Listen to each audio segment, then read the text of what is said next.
those are always scary matches too, because when you're looking for that direct damage in those big KOs, sometimes it's just one turn wrong, one call wrong, and you're finding yourself in a very quickly losing position. Looking at this Koraidon, we've gotten to see Koraidon, we've gotten to see Iron Crown, and we're not going to see it for that long because I guess we got a match to get into sooner rather than later. So we're hitting these quickly. On the opposing end, Regidrago, Calyrex Shadow Rider, a lot of offense here. Yeah, a lot of offense. The Fluttermane on the other side with Focus Sash and Icy Wind is going to be a big challenge. The Photosynthesis can also boost its speed up over Calyrex Shadow Rider, so we're eyeing ways for Yuki to deal with that. There's notably no Aqua Jet on the Urshifu, so it can't be used to break the Focus Sash.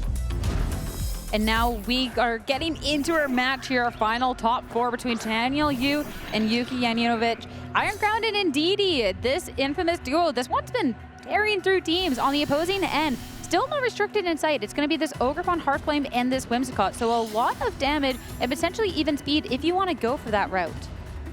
The Whimsicott already on the field. One of Yuki's big advantages in this matchup is that there's only Tailwind on one side. So while there's some natural speed advantages for Daniel, any Tailwind will be unmatched, which helps things like Regidrago and Calyrex Shadow Rider get up over the speeds of the Fluttermane or the Choice Scarf Chi-Yu. So important that the Whimsicott is already on the field, but no risk to Calyrex for now. It's just the Ogerpon, which is great at like punching a hole somewhere, has two kind of juicy targets for a big Ivy Cudgel if it wants to go out on the offense. Meanwhile, Expanding Force could do a lot of damage and start making Daniel's way through the team.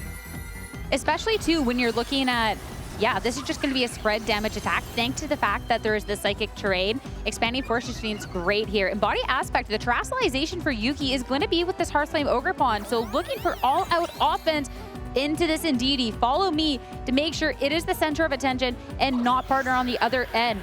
Tailwind, so yeah, you're the only one that has the speed capability with that caster move. You're gonna go for it. Now Ivy Cudgel into this Indeedee. You have this extra attack, so clean one-hit KO. There's gonna be, of course, a chance for this Iron Crown to do damage back, but I don't know if it's gonna be necessarily the same type of damage that we saw, though, actually, just kidding, that is a lot of damage. No KOs, but both brought down real low.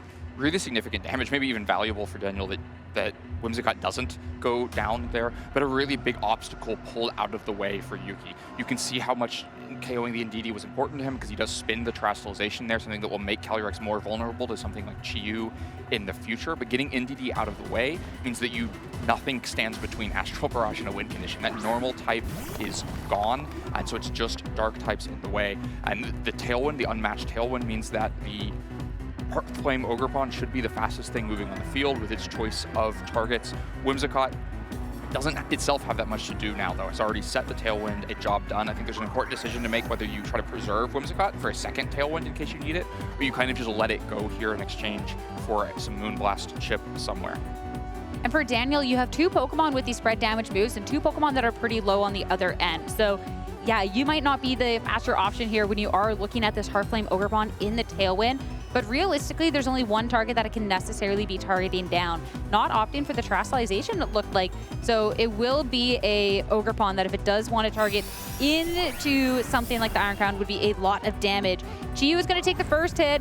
Ivy Cudgel is going to be the second one, targeting instead into the poor little fish. So instantly hits the field and is gone. But again, this Iron Crown has not been touched. And now with this attack will be Expanding Force to claim a double KO on this turn.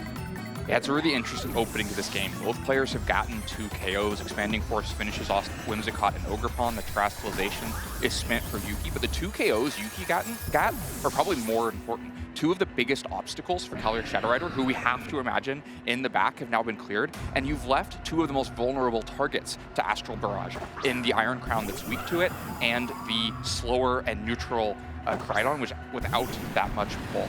And so these Pokemon are vulnerable. Now, it's important for Daniel that Terastallization is still available, that can be used on the Iron Crown to get out of the Astral Barrage weakness, possibly be able to take a hit. But there's also Expanding Force threat, not from an Indeedee that Yuki brought, but from Daniel's own Indeedee, meaning that Expanding Force could come out and be, neutral against if a water terastallized Iron Crown and super effective into Koraidon, so there's some risk for going with the Terrestrialization that way. The Sun is helping to mitigate damage from the Urshifu, but Tailwind means it can also just outspeed and go for a close combat and try to pick up chip damage here. So it really feels like an advantageous position for Yuki going into, and remember there's 2 turns of Tailwind as well, so going into the last 2 turns of Tailwind, so that even if Daniel burns one of them with a double protect, he's still going to be facing a 2v2 with complete speed disadvantage. And even when you're looking at the protect, sure, you're good past the Calyrex, but this is still an Urshifu with Unseen Fist that'll be able to hit through. So even it's still not the safest. It's really banking on, hey, I don't want to be taking the hit from the horse on the opposing end. And when Koraidon, that could have been an Expanding Force, that one is going to protect. So yeah, you're spared from that, but it'll be Astral Barrage instead. And into this Iron Crown, it is completely exposed. It is KO'd, and now only one Pokemon left for Daniel. There's still a turn to Tailwind, there's still an Urshifu to act, and Yuki commanding spot in this game number 1, just a turn away from closing it out.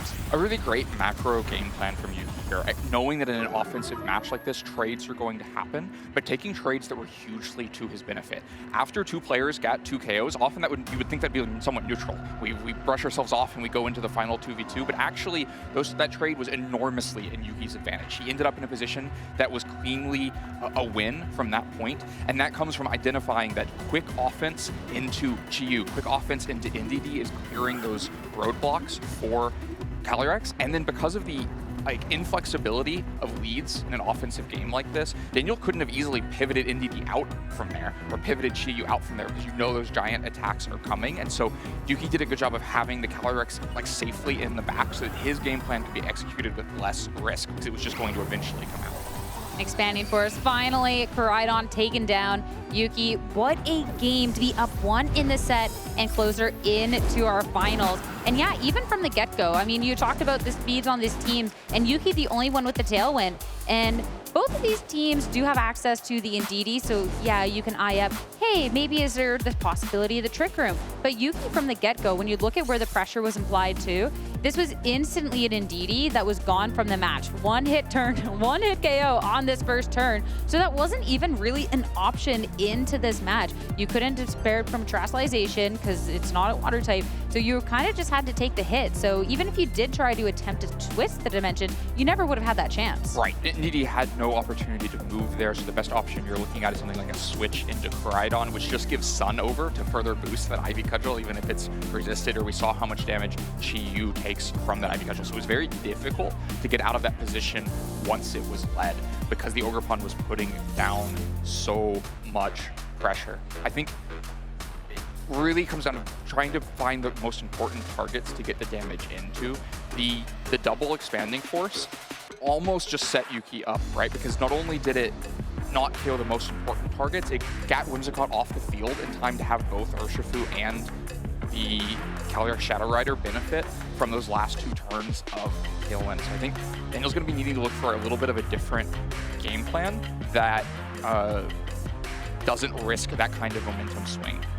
I also want to highlight that Daniel didn't bring the Flutter Mane, one of the best tools for kind of dispelling that kind of momentum. It's the only thing that can take both an Astral Barrage and an Ivy Cudgel on this entire team, probably, because of the Focus Sash. Both of them are going to get it down to Focus Sash, but it can at least take them and make sure that you are accomplishing something inside of that Tailwind. I can also get probably over the speeds of some Pokemon, like the Urshifu even in Tailwind if it has the speed booster. And so I wouldn't be surprised to see Daniel make an adjustment to have that Pokemon available. And then I'd be considering, if you're looking at what Pokemon to drop, if there isn't an argument for not bringing the Koraidon. It's a Pokemon that, while its Sun is very important for setting up photosynthesis, for boosting up Chi-Yu's offense, will be often just very vulnerable. The fact that it's slower than the Calyrex Shadow Rider and takes so much damage from Astral Barrage before and after Terra means it's very hard to use effectively in this match, especially when there's no Tailwind to try to get the Koraidon up over Calyrex Shadow Rider's speed. So this might be a matchup that we have to play without a restricted Pokemon. I mean, if you even think the Calyrex Shadow Rider is going to be hiding in the back, maybe even attempting for the boost since you do have the Flame Charge. Have to see, though, going into this, Yuki's going to stick around with the same lead, but we are going to see restricted still remain for Daniel. So the lead is switched up, though, but it's going to be the Koraidon next to this Chi-Yu. So you get the Sun right away, and 2 Pokemon that can instantly pressure. I mean, even something like a Heat Wave or a Flame Charge here. I think Flame Charge is the really important call out, because the reason that the trades didn't work in game 1 is they were just damage, and then he was vulnerable to Astral Barrage afterwards. But if you make similar trades to get these Pokemon knocked out with Flame Charge and end up with +2, +3 speed out of it, then it's very difficult for Yuki because the Calyrex will be slower. So important that Cridon is out. Also, both of these Pokemon, these are the two Ivy Cudgel resists available, and so you're not under such instant pressure from the Ogerpon on the other side. So a really great lead adjustment if you think exactly the Whimsicott and Ogerpon are coming back, and sure enough they did. Yuki led the same again and runs up against a poor matchup for them. And of course, as soon as the Caridon hits the field, you gotta see the Terastallization, and this is gonna help with a little bit of extra damage for any Fire-type moves coming out if it is a Flame Charge. So going on into this match, it's not going to be the only Terastallization. We saw Yuki had spent it on that Ogerpon on that first turn. It was the extra damage. This time too, it'll also drop that Grass typing to make sure that this is fully resistant, not just neutral. So yeah, right away, we get to see both trainers spare that Terastallization. Body Aspect, that's going to be the attack raise. Now going on into this turn, Tailwind. Right away, Yuki wants to make sure the pace is set for him for the next few turns of this match. And now with this Ivy Cudgel, this is going to be with the attack raise. This is going to be into the Sun, and it is going to be into this Chi-Yu. And that's going to be enough. Even if it's not very effective, well, it's effective enough at getting that one-hit KO. So Chi-Yu is gone. It's only going to be the Caridon and the Flame Charge. It's going to be a decent little chunk of damage, but notably as well, this is where you do get the speed raise. But again, are you going to be able to catch up to the momentum, anything that Yuki can have? Just massive damage from the Ogerpon in the Sun with the Terastallization boost, with the +1 from Embody Aspect, just using the Tailwind speed to get up over Chi-Yu and KOing it before it could even move is massive. I do think it's a smart Flame Charge target from Daniel, while you might just want the easy KO onto Whimsicott. I think that would have been a disaster, because Calyrex would just come in and threaten Astral Barrage plus the Ivy Cudgel double up into Flutter Mane, and life looks very difficult. Here with only the Ogerpon to go out on the offense, things are a little bit harder to navigate. You also can start counting down Tailwind turns. You could double protect through this one if you don't think a switch is coming, and then there'd only be 2 afterwards, and that makes a Flame Charge more valuable. Gotta be a little bit careful with any protecting with the Whimsicott still around. Sure, maybe something like a Moonblast isn't as threatening now that you've used that Terastallization, but something like an Encore can really just kind of really slow that pace when you are looking to try and gain momentum. Encore, so you're not even gonna have the option if you want to go for a Protect. You are stuck going for the Flame Charge. So sure, you're gonna get the speed, you're gonna get some damage, but you can't go for a Flare Blitz to try and get rid of the Ogerpon on the opposing end. Ivy Cudgel, a lot of damage, but as you called out, Flutter Mane always will be able to take one of those hits, thanks to a Focus Sash. Now we'll get to have Daniel respond in kind of both of these Pokemon. An Icy Wind is going to be a way to try and slow these Pokemon down on to this next turn. Now, it'll just be a Flame Charge. You don't have an option. You have to go for it whether you like it or not because of this, but it does randomize the targeting. And now into the Whimsicott, that's going to be a free switch for Yuki. Yeah, Yuki may have gotten what he wanted out of that Encore, or maybe not. Maybe he wanted to preserve Whimsicott, but either way, it leaves a free entry for the Calyrex Shadow Rider, which will now be the fastest thing on the field. The Tailwind matches the +2 Flame Charges, matches the Photosynthesis boost, and means that the Astral Barrage is moving first and will do massive damage to these Pokemon. Now, it might not be able to pick up a one-hit KO on the Cridon, though obviously it can finish off Flutter Mane, and the Ogerpon is definitely now slower than the Cridon, so probably there's a good chance Cridon gets a chance to attack here. But it might be too little too late. If an Astral Barrage really does land into Cridon, and then an Ivy Cudgel finishes it up even after an attack, a Flame Charge that probably can't pick up either KO after the Encore as a low base power move, it's going to be an uphill battle for Daniel to find the opportunities to get many more attacks off with just dwindling total health on the team. The best thing going for him is that there's only a couple of turns of Tailwind left. If you can get past them, then Photosynthesis Flame Charge, they're giving you the advantage. I mean, Flutter Mane can at least make it past this turn right here, right now. But again, Caridon has none of that opportunity. Follow me though, so it's not going to be but when it's an Astral Barrage, you're still going to be getting hit regardless. Now, it's just going to be into this Caridon. You don't have any boosts under your belt, but that's still a lot of damage. You'll be able to respond in kind, though, and do some more damage. And again, you're still doing a good amount since it is in the Sun and everything else. But into the Ogerpon is not going to be a KO regardless. could have been really good progress for Daniel had that been a KO at +3 speed, should move before Calyrex, but can now just get redirected by Follow Me. Again, the Encore paying more dividends because Crydon can't protect itself through this last turn of Tailwind. It has to click Flame Charge one more time and be vulnerable to Follow Me, plus Astral Barrage. Flutter Mane's still slower than Calyrex as well. We do see there's a Brute Bonnet in the back, something that could take an Astral Barrage, but it's hard to navigate it in. They'll take a ton of damage doing so and maybe can't take repeated ones. That's the scary thing too, especially if it isn't to Follow Me at some point, though you're gonna risk it. Flutter Mane's already protected. You're not gonna go for the 1 and 3, so you're gonna risk it with this Brute Bonnet. On into the field, you get to see Photosynthesis, defense, but you are gonna be spared from this Ogre Bonnet. Again, Follow Me to make sure this Calyrex stays safe. Flame Charge, we're at the point where this is the fastest thing. This is added up, and Ogre Pond finally, at this stage in the match, is going to be dealt with. But again, Calyrex has been left unchecked. You didn't have a choice, and we already saw how much damage it did into the Crydon, so that'll still be lost. But at least you've made it through the Tailwind, and you have that Sucker Punch pressure for next turn. As Astral Barrage, finally animation coming through, will make it official. Brute Bonnet takes the hit quite well. Sucker Punch pressure is really important, especially with Terastallization already used in Ogre Pond. There's no way for the Calyrex to get out of it.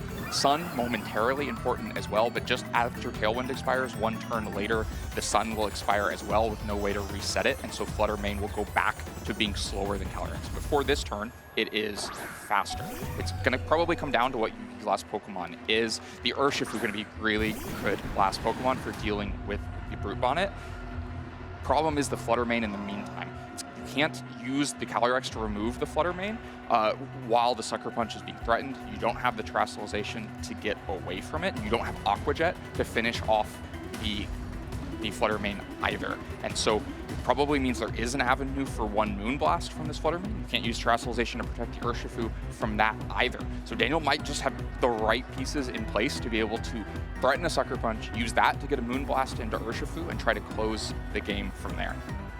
So being able to get rid of that Ogre Pond so the Sucker Punch actually does have the stayed pressure, absolutely huge in this matchup here. In some Urshifus, you get to see the Aqua Jet, you get to see some sort of priority. This one notably going without. Detect will be the move of choice to get past this turn. This Sucker Punch, it's going actually to not be active, not work. So nothing coming out from this turn. The Flutter Mane attempting to go into this Urshifu. Sucker Punch does nothing, and it's a nasty pot from this Calyrex to ensure that Sucker Punch wouldn't go into it.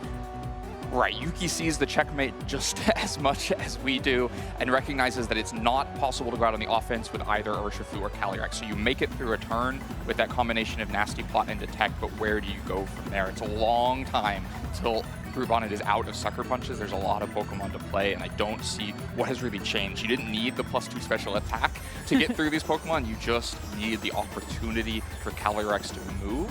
And it's not going to get that while a Sucker Punch is repeatedly thrown in that slot. Sucker Punch mind games, at this point with the Brute Bonnet, there's still a lot of HP, so it's not as scary, but that one's always like a weird one of these late game matches. Right, but there's a timer on these mind games because you can't protect the Urshifu, so the Moonblast is going to land in there soon enough. So we'll get to see an attempt at the Sucker Punch, yet again a nasty plot to make sure it fails on this turn. But as you called out, no Detect, Urshifu in the KO. So that puts an end to the duo of these two Pokemon. It now puts this into a 2v1 situation. And if the Calyrex wants to go and try and Nasty anything else, it's not going to be allowed to because you have the Flutter Mane to be able to attack into it this turn. So you click the 2 buttons. Calyrex will protect this turn just to keep it out a little bit longer. We mentioned in Game 1, this is the cost of the aggressive early Fire Terastallization with Ogre Pond, is that you're vulnerable to Sucker Punch in the end of the game like this. Daniel didn't have the Brute Bonnet in Game 1, and so Yuki didn't get punished for it, but he makes the adjustment, withstands the Fire Terastallization, and has Brute Bonnet to checkmate the end of this game, and eventually come out on top with Shadow Ball now 2 in for Calyrex. Yeah, so another attempt at a Protect. Sucker Punch fails, Protects fails. It's going to be Flutter Mane to come on through, and with no Terastallization in sight, Daniel to take the final KO and force this now into a Game 3. That was so interesting how this played out because it was Daniel with the adjustments. Yuki yet again gets the speed, gets some aggression. Ogre Pond doing some work, but Daniel slowly to make his way through that. had the right pieces at the end of the game, didn't give up too much early, made some smart decisions about where the early targeting went to make sure that Ogerpon eventually went down and Whimsicott didn't go down too early, bringing Calyrex on the field and kind of starting the snowball, meaning that Ogerpon was gone by the time that Sucker Punch was being threatened, and the Calyrex Shadow hadn't KO'd the other 3 Pokemon in the meantime. Looks scary when Whimsicott goes down. You can bring a Pokemon for free, but this Koraidon, especially with the boost, was able to just consistently do enough damage that you're able to get it done. So even if you couldn't protect, even if you couldn't do any of the bigger damage moves, the Flame Charge just enough to get you there. And again, it goes back to the adjustment that you made into this game to bring in this Brute Bonnet, and yeah, a Calyrex Shadow Rider just out of options at the end. So in this game 3, I'm curious if Yuki wants to be going for the same thing with this Ogerpon, because yeah, that early momentum's great. We saw how it paid off in game number 1, but if you think that it's going to be a similar situation in this end game, then you have to save Terastallization for that. Right, if you can preserve Terastallization, then the Calyrex is much more valuable. Neither game gets Group on it, but it won't be valuable in something like Chi-Yu just being faster and throwing Heat Waves at the end of the game in Sun. So you do have to make that kind of quick progress in order to get the most out of those 4 turns of Tailwind and Whimsicott. Maybe it means a shift up to not even have Ogerpon led in the early part of the game. I think we're also windows still for Yuki to win in that game. I don't know if Calyrex could have taken a Flame Charge, but I imagine it could have, and if one of those Follow Me's had given space for Ogerpon to attack, instead maybe pick up the KO on Fluttermane, then there isn't the same checkmate where you need the Moonblast to threaten the KO on Urshifu to make the Sucker Punch stick. All right, well, we see an adjustment, but not from Yuki. This lead, hey, if it's gold, it'll never get old. Make sure you can lead it every single game. But on the opposing end, it's going to be the Indeedee and this Fluttermane. And we saw before that Indeedee, it's going to fall to this Heartflame Ogerpon and the Ivy Cudgel, especially the Terastallization. So we talked a lot about the critical adjustment to have Brute Bonnet for the end of the game, but the other Pokemon change in Game 1 was to have the Fluttermane available at all. The Focus Sash and the Fluttermane having 1 HP at the end of the game is what let it KO Urshifu with Moonblast, and that's still an adjustment in this game. That means that there's not going to be such quick progress for Yuki through these Pokemon. You at least have something that can withstand and trade damage back and try to create some of the same scenarios where the Ogerpon goes down before it can get rid of, before it can Follow Me Away the Sucker Punch. The Psychic Terrain is temporarily also preventing priority moves like the Sucker Punch in the game, but we saw that only happen turn 5+ in the last game anyway. Terastallization in the match. This is starting to look similar. There's an Indeedee on the opposing end, and yeah, Fluttermane can take a hit, but the Indeedee showed that it couldn't quite stand up to it. The attack has been raised, and now it's going to be a Whimsicott to set up a Tailwind on the other side again. So Yuki will have the speed. Ivy Cudgel coming out too. This could be right into this Indeedee. We saw that it attempted for this Trick Room, and it will never get that up. So Yuki does have the speed on this turn. And Fluttermane, even if you're going to be slowing things down with an Icy Wind, it's going to be just like a Band-Aid fix for the moment. And if any Pokemon from Yuki switches out or gets KO'd, then the back Pokemon can still sweep the game. Right, you're still worried about Calyrex getting a free entry. Icy Wind is a good way to dissuade a free entry. Koraidon coming in now also gives it a chance to Flame Charge. You're starting to make progress through the Tailwind, so an Icy Wind and a Flame Charge at the same time is really forward progress towards having Koraidon outspeed the Calyrex. Icy Wind plus now Photosynthesis on Fluttermane also starts to threaten that Fluttermane is just faster than Ogerpon, or at least Whimsicott, in the Tailwind, trying to protect that Focus Sash, because right now it's still giving you a layer of defense. So I think Daniel pretty well positioned here, but of course gave up 1 Pokemon for that. One thing that'll be notable as well is in the game 2, when it was a Whimsicott to maybe kind of persuade these Pokemon from going for Protect, slowing down, it can't go for that anymore thanks to that Psychic Terrain. So that Indeedee from the get-go, even if it couldn't do too much, that terrain will be able to shut down any sort of priority towards your Pokemon. There's no more Ivy Cudgels here, at least not for now, because Ogerpon is going to be hiding in the back, and Urshifu hits the field instead as, yeah, Daniel Terastallization, Koraidon hits the field yet again into the Fire type. So you're not weak to a Moonblast, and your Flame Charge will get to do a little bit more damage. Fluttermane protects this turn. You want to make sure that this Pokemon stays intact, especially to keep the Focus Sash intact. as Moonblast attempting to target into it is not going to happen. Now we just get to have the Flame Charge from the Koraidon. Some damage, notably as well, though. It's going to be about that speed. And into this Urshifu, it's not the damage, but again, you want to get the speed up. So when the faster Pokemon come out, you have a chance. Yeah, now only 2 turns left of Tailwind. I think Yuki has to start seriously considering how to protect Whimsicott and get a second Tailwind. Again, smart targeting to not kill the Whimsicott on the last turn and give a free entry to Calyrex Shadow Rider. And the Focus Sash protected. You can see how much importance Yuki is putting on it by throwing the Moonblast in that slot, but Flutter Mane just protects itself. And so, 2 turns through this Tailwind, Yuki has gotten the big KO on NDD, but isn't making any headway against the more important targets. The Flutter Mane has Focus Sash intact. The Koraidon is healthy and getting faster. Should be able to throw a Flame Charge again this turn and continue to get faster. Moonblast finally finding his mark into the Flutter Mane. The Sash will be broken, but the Moonblast from Flutter Mane a lot more effective, and that's going to be the damage into this Urshifu to get rid of the threats. All of a sudden, that Pokemon is gone, and Koraidon, the Flame Charge in the sun into a super effective hit.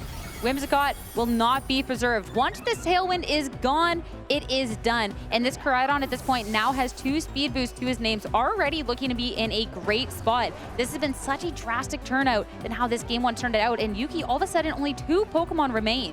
2 Pokemon remain, only 1 turn of Tailwind left as well, and nothing to stop, just a double protect to burn through that last turn of Tailwind, making both of these Pokemon faster than either of Yuki's Pokemon. Follow me, kind of the last important value for Yuki there. Critical that the speeds of Urshifu and Flutter Mane. Urshifu not fast enough that the Tailwind was able to get past Photosynthesis speed boost, so Flutter Mane moves first and just Moonblast the Urshifu off the field, and no Surging Strikes on that turn. Now you would expect Daniel to double protect, get through the last turn of Tailwind, and then now he's at 3-2 Pokemon advantage. That quick loss of NDD has turned around and become a decisive advantage for Daniel. The change that Flutter Mane makes into a match, as sure enough, double protect. When your opponent has a Tailwind, you got to make sure you keep it past this turn safe. And yeah, anything that Yuki throws out, not necessarily going to be too effective into this Pokemon. And Koraidon at this point, with all of those boosts, like the Tailwind end, it just looks so strong. It even looks just strong now. And all of a sudden, for a team that plays around the speed on Yuki's end, all of it's in Daniel's favor. Right, the speed is fully in Daniel's favor, so a Follow Me can probably redirect both attacks and let an Astral Barrage through, but 1, is the Astral Barrage enough damage to one-hit KO Koraidon, and 2, what is the last Pokemon in the back? Because if it's the Brute Bonnet, even if you take both of these KOs, you're just back into Sucker Punch mind games. Yeah, which that's something you also got to be worried about. I think we have the confirmation that it might not be, but for Yuki, you know that there is always maybe some sort of possibility, and you have used that Terrestrialization. I think, too, maybe even just a big call on this turn. If they can maybe catch Protect somewhere and capitalize, that could be huge. But no Protect, Follow Me. Make sure that nothing is being headed towards this Calyrex. Collision Course showing that it was never its intended target, and so much damage. That's actually enough to pick up the KO. So this Flutter Mane will get a free hit at the Calyrex. That should be enough. That should just be Shadow Ball going in. This is not one of the bulky Ogre-Pons. That's how it's been getting all of those KOs. It's not enough to take Collision Course, and so this is just it. Shadow Ball into the Calyrex, all the damage being done, and Daniel to find a way to take the set 2-1, landing himself a spot in the finals here at Atlanta. What a match coming out, being able to see a switch up in these games and a path to victory. That was just incredible.